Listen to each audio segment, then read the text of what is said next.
All right, welcome to another episode of Fantasy Football MBAs. That stands for matchups, breakdowns, and analysis.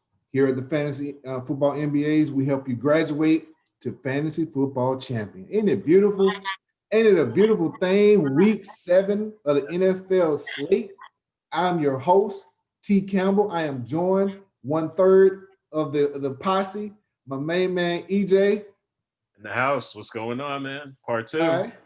Part 2. So this is what we do here, Fantasy Football MBAs. This episode is a breakdown of week 7 starts and sits, but we break it down into 2 sections. You are now watching part 2 of that breakdown. Make sure you go back, check for the video for part 1 of week 7 starts and sits. A lot of good info there. But first things first, breaking news since we recorded episodes 1 to episode 2, we got breaking news in the NFL.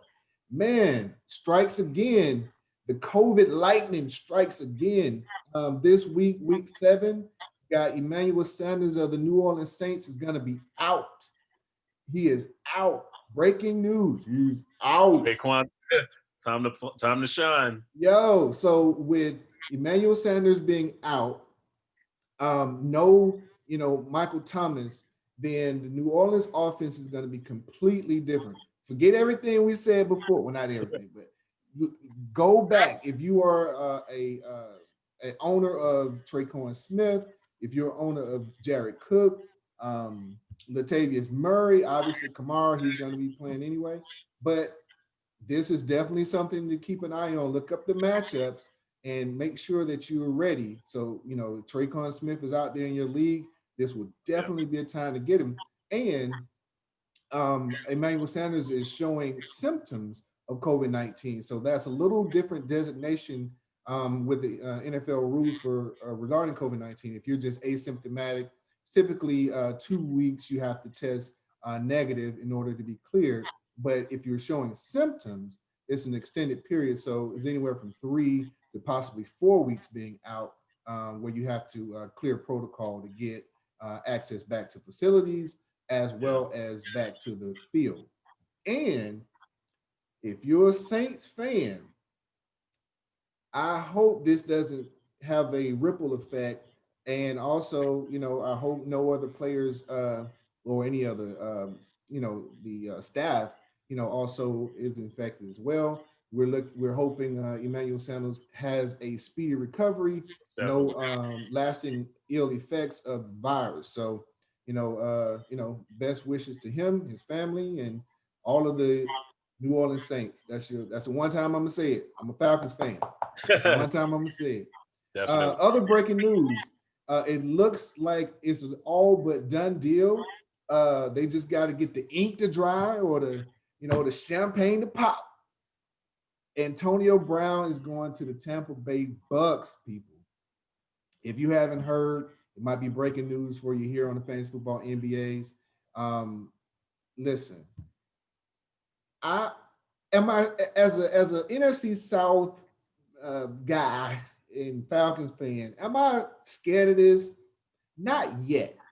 Yeah. It's gonna come home if it works out. AB has been the poster child for instability and lacking the ability to stay on the field, even when healthy, even when reinstated. Something always comes up with him.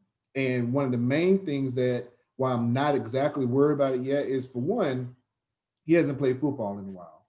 For two, unless Tampa knows something more about Godwin's injury that we don't as participants in fantasy football owners, that's a lot of people, a lot of hands, and not a lot of balls.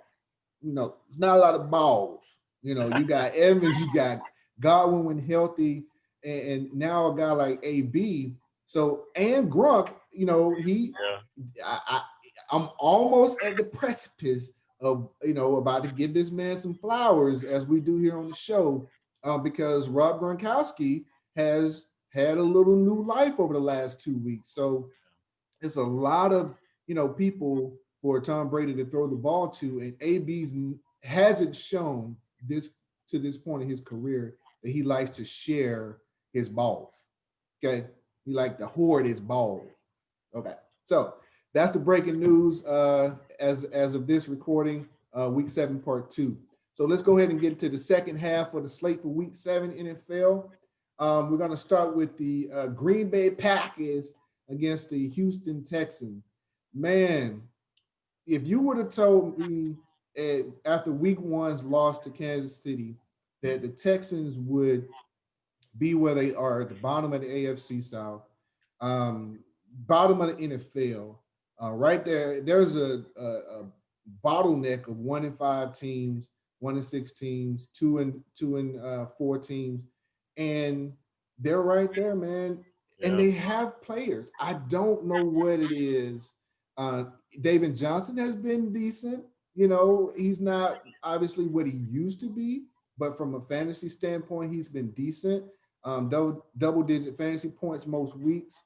He found the end zone earlier in the season, kind of not had 100-yard plus game, but decent. You would expect him to just keep providing fantasy value for you. He's this week against the Packers. The Packers defense doesn't give me any pause to sit Johnson against them. Uh, Will Smith. Why am I thinking about Will Smith? Um, you know, it, Will Fuller. Thank you, brain, for working. Will Fuller, the fifth, has been playing like Will Fuller used to be a guy that, for one, stayed hurt. He was only good for a couple of weeks and then he'd be out. Then like 2 weeks and then he'd be out again. But he's been consistent. He's been, catching all types of passes, down vertical, in between the hashes. He's been all over the place. He's been there. Brandon Cooks. Now that's a chink, a kink in the armor or whatever, because um, another guy that just doesn't seem to be able to stay on the field again this week is carrying a questionable designation. I don't trust him. If I have Brandon Cooks, I'm fading him until he balls out on my bench. And I had him earlier in the season in the league, and I dropped him. I couldn't get. I tried to trade this man. No one would bite. I tried to package him. I offered life insurance. I offered dental benefits, all kind of stuff. Nobody wanted this guy from me, so I ended up having to just let him go. And I haven't, I'm 5-1 on the year. I haven't really, saw any ill effects from that. But anyway, on the Green Bay side, Robert Tunyon, tight end, is also showing questionable. He caught an ankle injury in last week's game. If he's out, I definitely would be looking to get his backup in this game, because the Texans, JJ Watt and the lot, JJ Watt and the lot hasn't been able to do much by way of QB pressures. Aaron Rodgers is going to sit back and pick them apart this week. Also, as carrying a questionable designation as of this recording is Aaron Jones, and that's a big deal, because if he's out, you definitely can look for Jamal Williams to plug in this game. The Texans, man, are giving up about 25 fantasy football points to the wide receiver. So if I'm picking up somebody for a start, if Aaron Jones is out, it's going to be Jamal Williams. Also, on the other side, going back to Texas really quickly, Jordan Atkins looks like he's going to be out. If he is, definitely going to go with Darren Fells, because even with limited action at the tight end position in Texas, Fells has been able to find the end zone 2 weeks in a row. Green Bay's defense is not, it's just middle of the road, kind of bottom middle of the road. And, that may be some of the only offense that the Texans are able to muster this week and, get their tight end involved. So I would look for Darren Fells in this game. You got anything on it? Only thing I got on this game, going back to Tanyan, who's been like one of those kind of surprise players, or players, who's emerging this year. I'm a little hesitant on his backups, because I think they're stuck I think they're trying to figure out whether it would be like more Mercedes Lewis or that other guy, Sternberg, if he doesn't play. Right. So I don't there's some teams the Titans, like if Jonnu goes out, that other guy can fill in. Right. I don't know if you would have one of those situations here, but I definitely agree with you with the running back position. I think either of those guys, are solid plays this week. Absolutely. All right. Moving to the next game on the slate, we got the Seattle Seahawks against the Arizona Cardinals. Arizona lit it up this past week. I don't know how real that is from an offensive standpoint. Obviously, your guy, Christian Kirk and Kenyon Drake balled out, man. Looked like they was playing for their mama and them was in the stands, man, and they probably weren't. So Arizona, I don't know what you're gonna get on offense. I'm not sold that this is gonna be a week-to-week thing. They're looking improved. Drake looked good this past week. The Seattle defense is not, the Legion of Boom anymore. So I mean, there are some opportunities there. What I would say on from a defensive standpoint for Arizona, their defense is, I said Green Bay was below middle of the road. Arizona's above middle of the road. They're a couple of, they can have a game that'll kind of put them in on the radar to say, you know what, they're averaging about 9 points, to 10 points on the defensive for defense. I might need to stream them from on a case to case, week to week, case to case basis. But the big thing is DeAndre Hopkins is carrying a questionable designation as of this recording.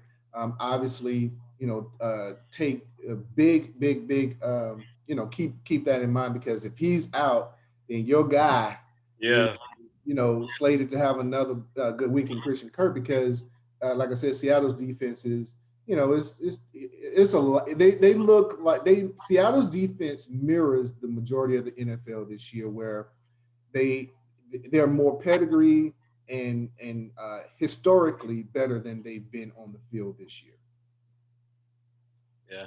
No, I would just say for Christian Kirk, I doubted you earlier this year, and if you come through again this game, we can officially we'll be back on good terms, because I mean he's one of those players. He's got the potential. I don't know what happened these first few weeks. Like if they're adjusting, but I figured somebody like Hopkins would open things up for him. So I don't know, but if he performs again, then I'm gonna have to start playing him again every week, at least in that third wide receiver slot if you play in a league like that, or as a flex, because he's got big play potential. I think if he doesn't get touchdowns, it seems like he gets the targets, or vice versa. So I like him, especially this week, and if he comes through again, then I might be playing him every week from here on out in one of my leagues. Yeah, it could be, because like I said, Seattle's defense isn't what it used to be. On the offensive side of the ball in Seattle, I wouldn't get cute with anybody outside of the usual suspects this week in Seattle. I think they're going to go heavy on their bigs, and I don't see like a Greg Olsen play or anything cute this week in Seattle. Obviously, if you have any of their big 3/big 4, if you include Lockett, I'm playing all of them. But I wouldn't get cute on the offensive side in Seattle, and I wouldn't necessarily. I wouldn't start their defense either if you're thinking of picking up a defensive string this week. Arizona's playing a little bit better football offensively. I wouldn't. This wouldn't be the week for that.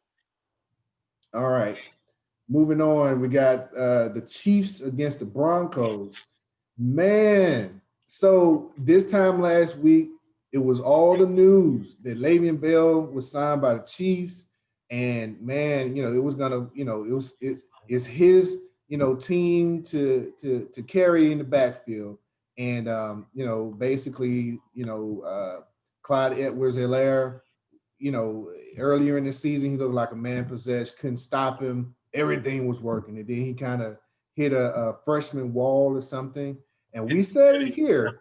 on the podcast on the show, we said, man, watch Edwards-Helaire have the game of his life, and I don't know if it's the game of his life. I'm sure he has one of those Ed Bundy type stories where he had 4 touchdowns in high school or something, but 161 yards on the ground, uh, running like a man possessed. I swear, with NFL, man, would you agree? It's two things will motivate a guy that's been playing just okay. A new signee comes in behind him, or if it's a contract year.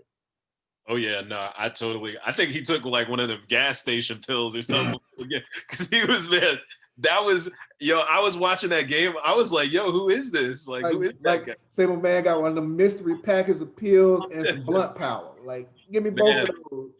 But nah, you're absolutely right, because like it's funny, you guys, like, or just the way we talked about it. Like, I was leading up until that game, I was watching, like all the morning sports shows, and they're just like, he hasn't, everybody looks at the first game he had, it was great. And then they're like, well, that's kind of what they're missing. They're missing a running back, they're missing a running game. And then he comes out, with a performance. It's just crazy how like quickly you can be like written off, as a young player. But I'm going to play shock jock. I'm going to say something shocking. I'm willing to put my reputation on the line with this one. Here's my prognostication. I don't think Le'Veon Bell's going to really be that big of a piece once he's actually on the field. Players get disgruntled. The Jets were one of the worst teams in football, and arguably the worst team in football, depending on who you talk to. They had nothing going on offense, and he was coming back full strength, reportedly, and he was under contract. They were willing to drop and take the dead cap hit and let this man walk. They got nothing in return other than a bill.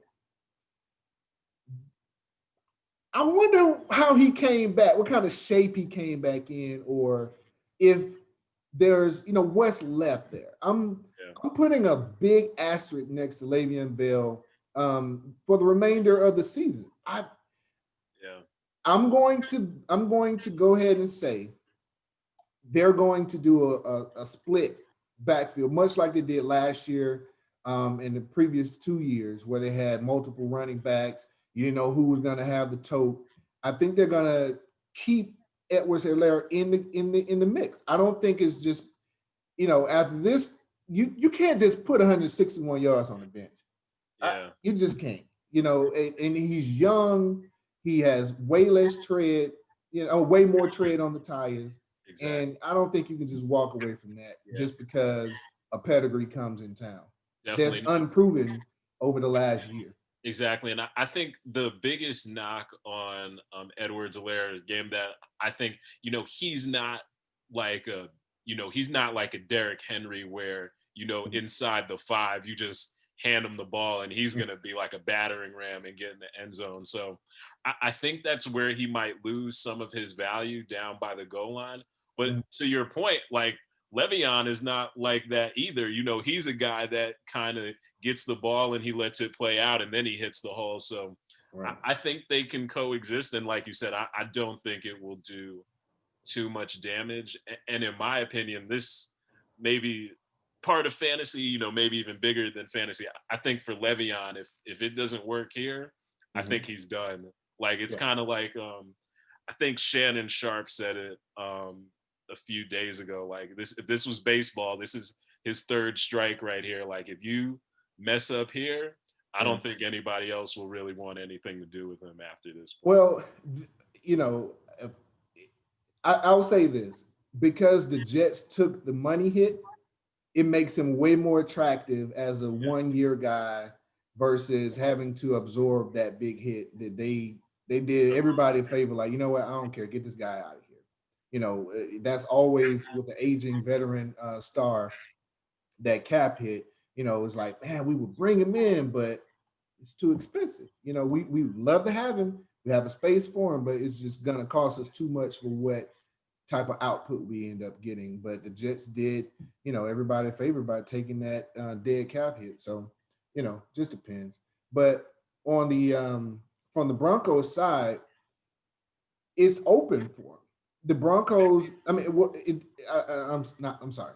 The Broncos on the Broncos side, they've actually been decent against the run. So they've only running backs against the Broncos this year so far are only averaging about uh, roughly right under 11 points, fantasy points per game, which is decent, but they're not giving up a ton of yardage, and they've only given up one rushing touchdown to running backs this year. So this is going to be I think it's going to be a fast game.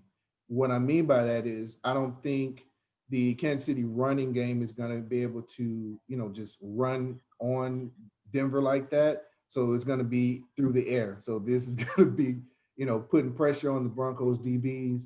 And, if you're trying to put pressure on DBs, you definitely want Patrick Mahomes at quarterback to do so. And he's a master of putting pressure on DBs. So um, I like Hilaire in this game. Um, I haven't read that they're going to integrate Le'Veon Bell into the lineup or into the mix very much. I wouldn't, I wouldn't be anxious to put him in. I don't think he's going to pull a Fournette, what Fournette did there in Tampa when they signed Fournette. He immediately was inserted into the Bucs offense. I don't think Bell is going to do that. So I'm going to fade Bell initially this week and make sure that I'm playing Edwards-Helaire. Now, moving on. Next, we got the 49ers against the Patriots. Now, things to look out for this week is this is a Jerick McKinnon week because the Patriots defense, you could actually, again, same story across the NFL. There are not a lot of elite defenses so far through week 7 where, teams' defenses are in playoff mode. Typically, the Patriots, kind of ramp things up towards the end of the year as they, run to make a playoff run. But so far this year, they haven't been necessarily the defense to have. They didn't carry over that momentum from the end of last year, like they had things going then. But Raheem Mostert is out, so this will be a Jerick McKinnon week for me to insert him into the lineup. Edelman is also most likely not going to play on the Patriots side, which, if you are a brave man or woman and you want to take a gamble, I hate when I shake dice. It looks terrible, but I'm shaking dice. This is shaking dice. Okay. And play around with one of the Patriots running backs. Good luck because everything will be lined up for your guy that you randomly choose, and he won't do anything. And then it'll be some other guy. And then the week after that, nobody does anything. And then it'll be a third rotating guy in. So I'm just not gonna play around with the New England backfield, even against the lowly Niners. The Niners defense is exploitable in a lot of ways, but at this point, you may be playing for something. You may be jockeying to get yourself into playoff positioning in your league, and you may be in a two-way, three-way tie for a spot. And this isn't a week to get cute. And the Patriots running backs, you just don't know what you're going to get there. On the San Francisco side, um, I, you know, I, I just they just don't they Yeah. don't have enough going for me to feel like I, Kittle is not Kittle this year, whether it's been residual injury or the change at quarterback that where he's not performing. He doesn't look like he's definitely not going to be a Pro Bowler this year. So he didn't follow up on that performance from last year. So I don't like, the Niners offense in this game. I think if you have a quarterback on bye, I think you can insert Cam Newton with some some level of comfort this week. I don't know if it's going to be him passing the ball or running and doing his own thing, sneaky touchdown or something. Hmm. What you got? Oh no, in that game, I completely agree with you. Like you said, San Francisco just not the same team. They were, never a team that, was gonna either, throw the ball over the place, but at least, you could feel good about their running game. And Mm-hmm. their offense is it's a crapshoot this year. And Absolutely. even the Patriots now, I would say other than Cam, Mm-hmm. I'm shaky on that entire team. So Yeah, absolutely. All right. Next up, we got the Jacksonville Jaguars against the Los Angeles Chargers. This is the game that Herbert wins. I'm going all in on Herbert this week against the Jags. The Jags defense is non-existent this year. Talk about a fall off the cliff. They looked like they had turned the corner. They were going to be a week in, week out play at defense last year, and going into this year, people drafted them with confidence, and they've been anything but.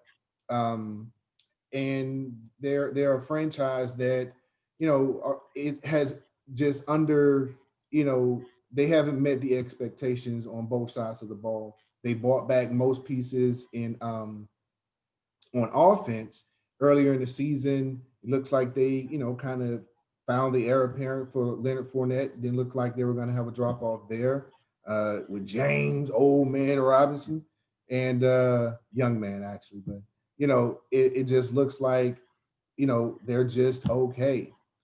In this game, I'm going heavy on the Charger side of the ball. Um, which running back gets to play, Kelly or I actually I think it's this is a type of game where they both are gonna get involved. I feel like they're forcing the Kelly play. The Chargers could just uh, fade him, and the same way Eckler was the guy. But it seems like they're like, we don't want to put him, on the bench. They're like forcing it.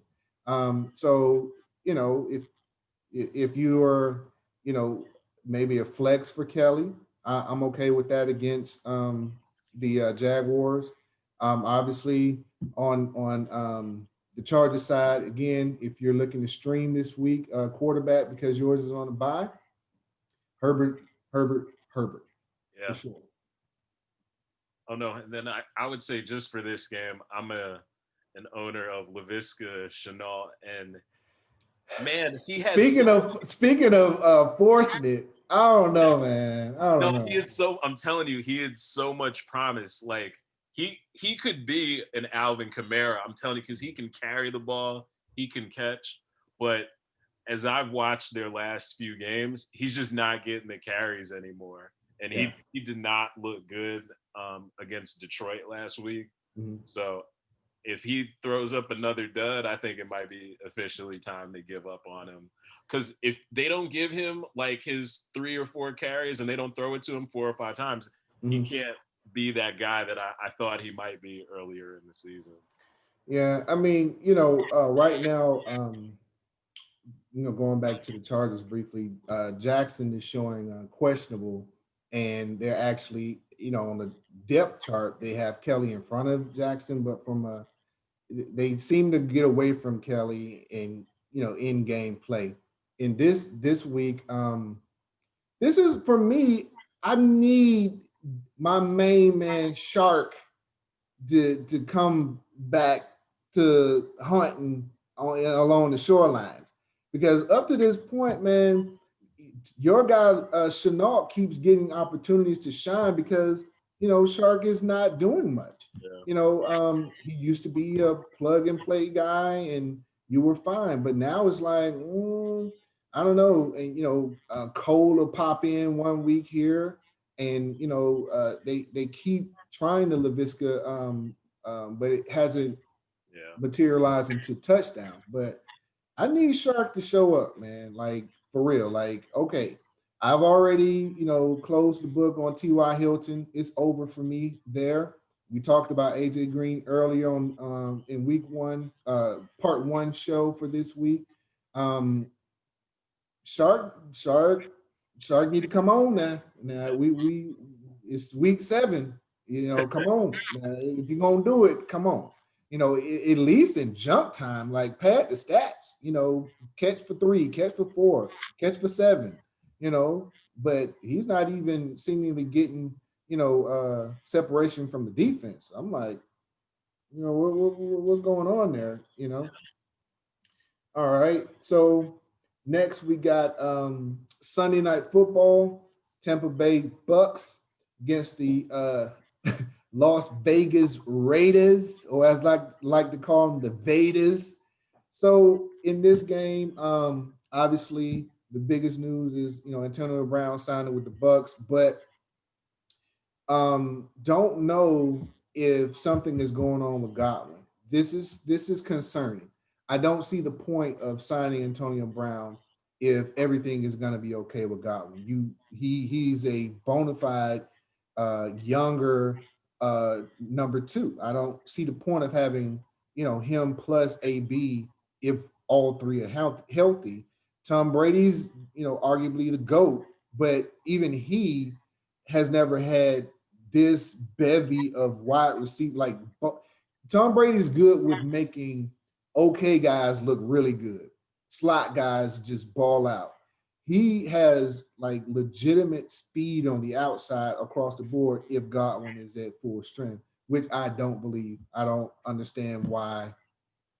Maybe Bruce Arian is like, man, forget that. I want to go out on top. I want a chip, and he's trying to get him a chip. But I don't see the point in bringing in AB, but we'll see. He definitely won't be in the mix this week. But if you're a Godwin owner this week against the Raiders, I would, I don't know. And then Mike Evans keeps getting banged up, so it's weird. I like Ronald Jones in this game.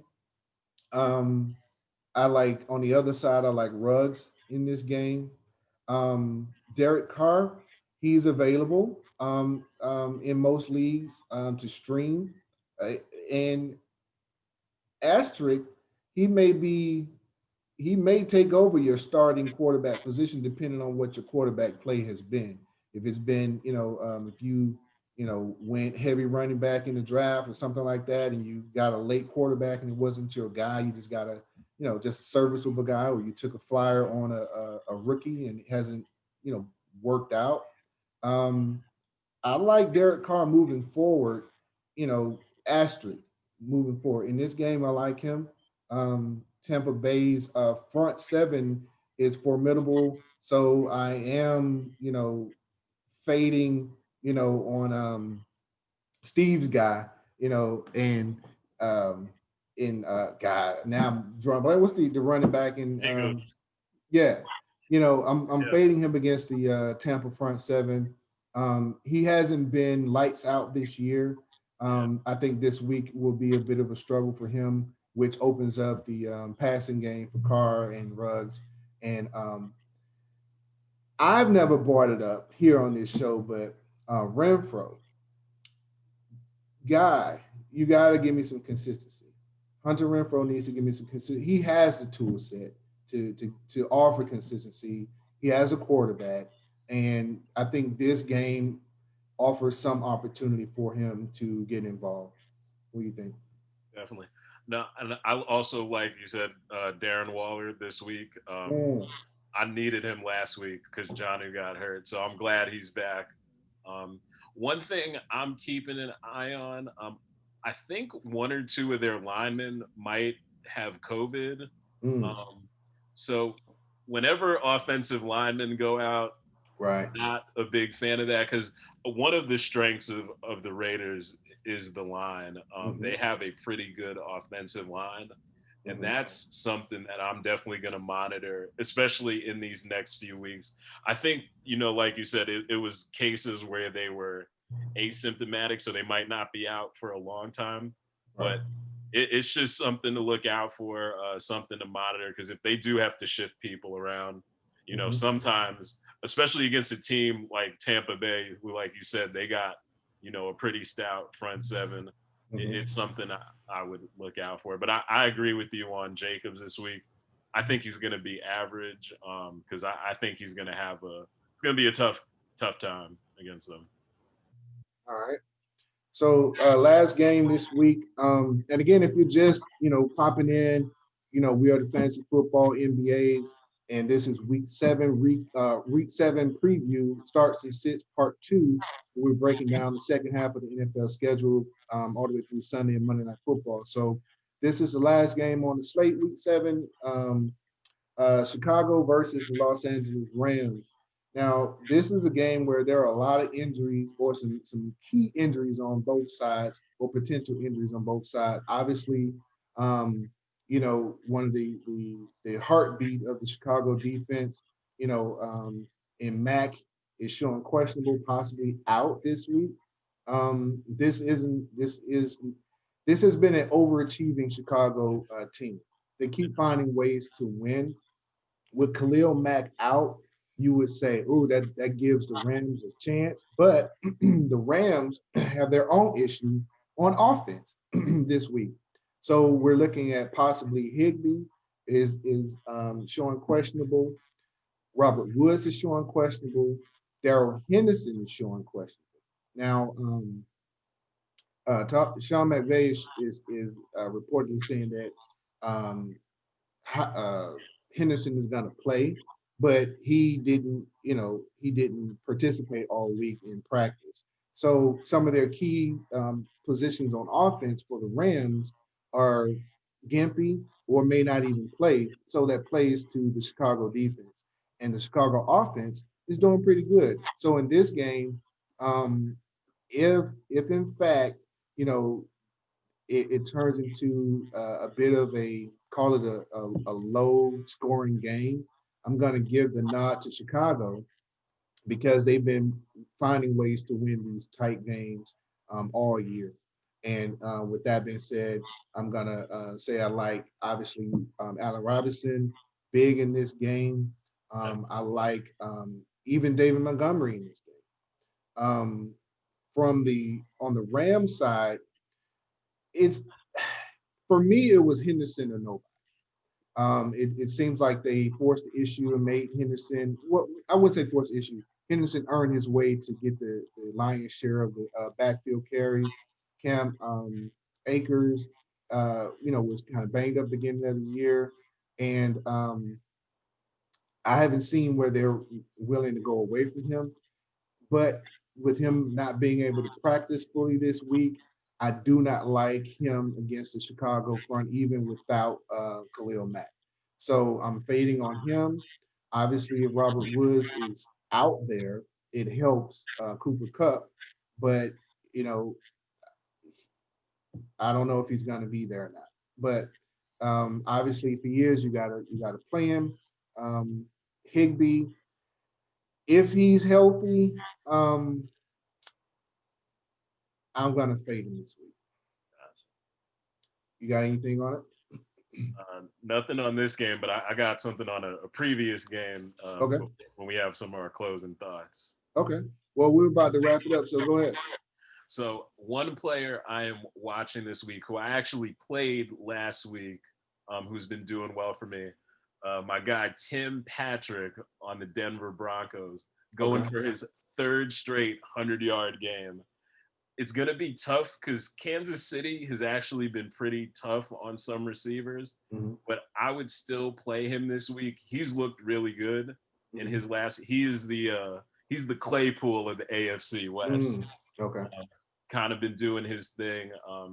I don't think he's going to hit the century mark this week, but I wouldn't be surprised if he had like 70 yards and a touchdown because Yeah. he's looked really good for their team. So if you need a receiver and he is still there, which some people haven't caught on to him yet, I think he could be one of your surprise players. Okay. You heard it here first. Listen, guys, if you've been watching and listening to us every week we give you guys what I call a golden nugget. This is your gold star on your paper. Okay. So it's like if you're paying attention, we break somebody every week, and we've been pretty much on it every week. So Tim Patrick, Denver Broncos, looking out for him.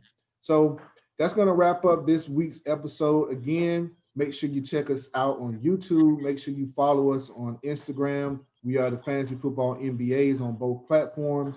Again, we're going to get our Spotify and Apple thing straight. You know what I'm saying? We're going to get out of Spotify and Apple jail, figure things out there so we get the podcast updated.